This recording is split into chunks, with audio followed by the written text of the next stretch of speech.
There really isn't any life experience that I've had that's comparable to that feeling you have when you drift off to sleep and come to and it's 1:30 or 2 in the morning and your 15-year-old isn't home and you don't know where they are and you hear a siren in the distance, because there's no kidding yourself that what they're doing could kill them. If I wasn't smoking weed, I just wasn't okay. I'd say things like I'm too sober.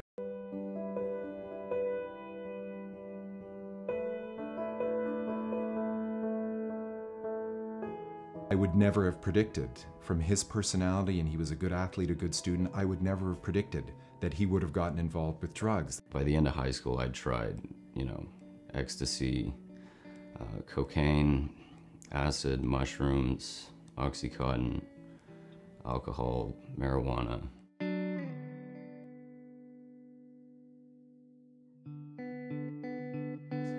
Initially, it was easy to think that this was just a phase, that he was just trying out some forbidden fruit and that he'd quickly be back to us.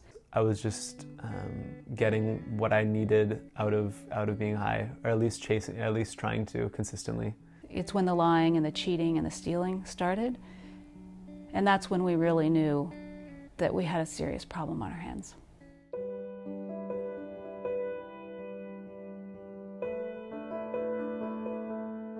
Kids who are abusing drugs feel terrible about themselves, and that was very true of Ari. And I was so unhappy and so unsatisfied, but I didn't realize it.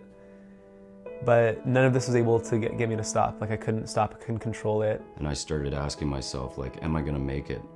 Am I gonna ever come out of the other side of this hell that I put myself in now? I thought at that time, for the first time, I need to call Mom and Dad and ask for help.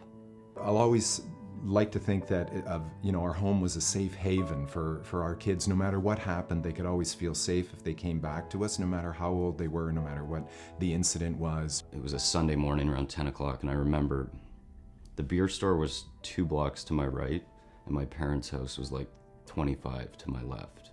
And looking back, I'm amazed that I took that left turn and walked home.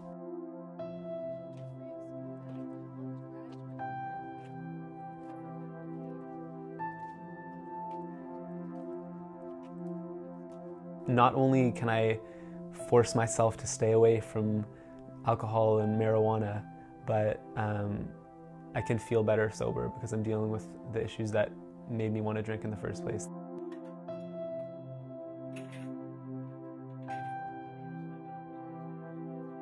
And it's amazing to think that now I can be on the other side and give that back. Kids want to be heard. They want to be able to talk to someone about the fears they're facing, about the struggles they're facing, and if that communication is there, then and the trust is there, then if drugs come into the situation, into their peer group, they're more likely to talk to their parents about that then if they already have a good communication with them.